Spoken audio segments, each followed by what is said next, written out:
Donald Trump ने फिर से यूनाइटेड स्टेट्स के प्रेसिडेंट बन गए हैं।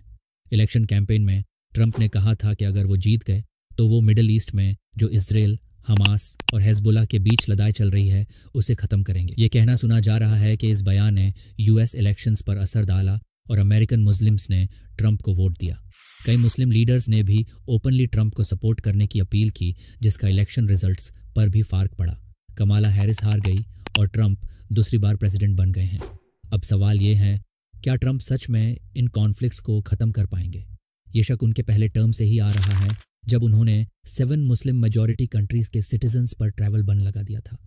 और हम सब जानते हैं कि ट्रंप ने ईरानियन कमांडर कासिम सोलेमानी का असैसिनेशन भी ऑर्डर किया था और इसराइल के कहने पर ईरान के न्यूक्लियर डील को भी ख़त्म कर दिया था। ईरान पर कई सैंक्शंस भी इम्पोज किए और इसराइल को फुल सपोर्ट दिया। ट्रंप ने इसराइल और पैलेस्टाइन के बीच एक पीस प्लान भी बनाया था, लेकिन हमास और कई अरब कंट्रीज़ ने इसे रिजेक्ट कर दिया था।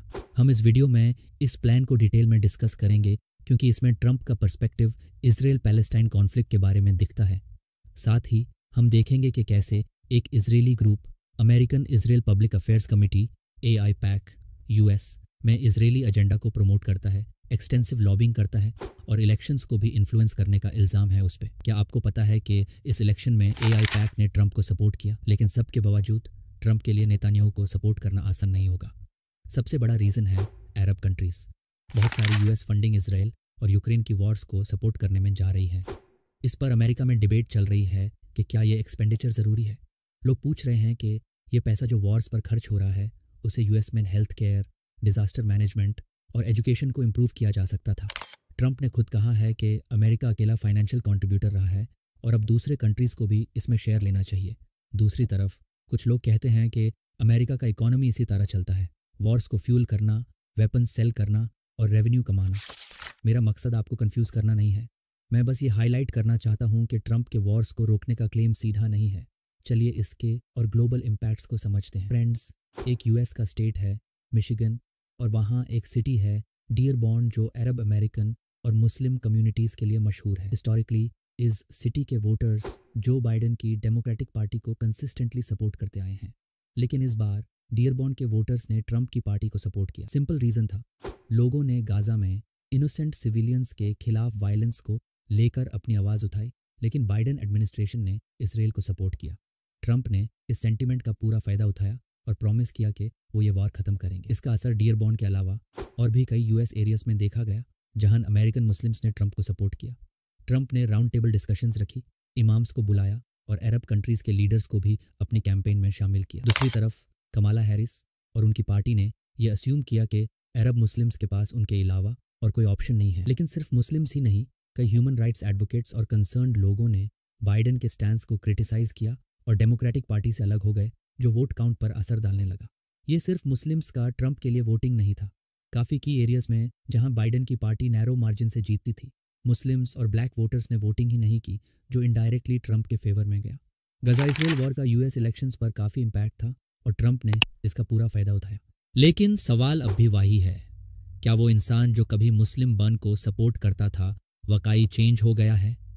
क्या ट्रंप सच में इसराइल के एग्रेसिव एक्शंस को रोक पाएगा? इसका आंसर थोड़ा मुश्किल है, और वो भी तब जब ट्रंप ने इसराइल के लिए पहले काफ़ी सपोर्ट दिखाया है। पहले टर्म में ट्रंप ने जेरूसलम को इसराइल का कैपिटल डिक्लेयर किया, जो पैलेस्टाइन के लोगों के लिए एक इमोशनल सेटबैक था। फिर भी कुछ एक्सपर्ट्स कहते हैं कि ट्रंप का नेगोशिएशन स्टाइल अलग है। हो सकता है कि वो इसराइल को फोर्स करे कि वो कुछ कॉम्प्रोमाइज़ करे पीस के लिए, क्योंकि ट्रंप एक बिजनेसमैन की तरह डील करने का सोचता है। लेकिन एक और चीज़ जो इम्पॉर्टेंट है वो ये है कि अगर ट्रंप मिडिल ईस्ट में पीस इस्टेब्लिश करने में सक्सेसफुल हो जाते हैं, तो ये सिर्फ उनके लिए पॉलिटिकल विन नहीं होगा, बल्कि US और अरब वर्ल्ड के रिलेशंस के लिए भी एक नई शुरुआत होगी। लेकिन क्या ट्रंप जेन्युइनली पीस लाना चाहते हैं या ये सिर्फ एक पॉलिटिकल गेम है? ये क्वेश्चन US और मिडिल ईस्ट दोनों में डिस्कस हो रहा है। और अब आती है बात के आगे क्या होगा। मिडिल ईस्ट के कॉन्फ्लिक्ट्स और ट्रंप के पास्ट एक्शंस को देखते हुए बहुत से लोग स्केप्टिकल हैं। फिर भी ट्रंप्स करंट स्टेटमेंट ने कई लोगों को उम्मीद भी दी है, स्पेशली उन फैमिलीज़ को जो इस वॉर से डायरेक्टली अफेक्ट हुए हैं। उन्होंने कहा है कि ट्रंप के ऑफिस में आते ही पहला काम ये होगा कि वो इसराइल और हमास के बीच सीज फायर के लिए स्टेप्स लेंगे और ईरान के साथ भी नए डायलॉग्स इनिशिएट करेंगे। लेकिन क्या ये सिर्फ प्रोमिसेस हैं या रियलिटी में कुछ चेंज होगा, ये तो आने वाला वक्त ही बताएगा। दोस्तों, ये एक बहुत ही कॉम्प्लेक्स सिचुएशन है जिसमें डिफरेंट रिलीजियस, पॉलिटिकल और इकोनॉमिक फैक्टर्स इन्वॉल्व हैं, और हम ये भी देख रहे हैं कि किस तरह मीडिया भी इन्फ्लुएंस कर रहा है इस टॉपिक को। अमेरिकन मीडिया में कुछ चैनल्स ओपनली इजराइल को सपोर्ट करते हैं और कुछ न्यूट्रल स्टैंस रखते हैं। इसका इम्पैक्ट पब्लिक ओपिनियन पर भी होता है। तो ज़रूरी है कि आप अपने फैक्ट्स खुद इन्वेस्टिगेट करें और किसी एक तरफ का व्यू बिना एनालिसिस के एक्सेप्ट न करें। आखिर में, अगर ट्रंप वाकई सिंसियर हैं पीस प्रोसेस को लेकर, तो ये मिडिल ईस्ट के लोगों के लिए रिलीफ ला सकता है। और अगर सिर्फ पॉलिटिकल गेन के लिए ऐसे प्रोमिसेस हो रहे हैं, तो फिर मिडिल ईस्ट में पीस का होप काफ़ी मुश्किल लगता है। लेकिन हम उम्मीद करते हैं कि सच में कुछ पॉजिटिव चेंजेस आएँ। दोस्तों, अगर आपको ये वीडियो इंसाइटफुल लगा तो प्लीज़ लाइक और शेयर ज़रूर करें। अगर आप नए हैं तो चैनल को सब्सक्राइब करके बेल आइकॉन प्रेस करें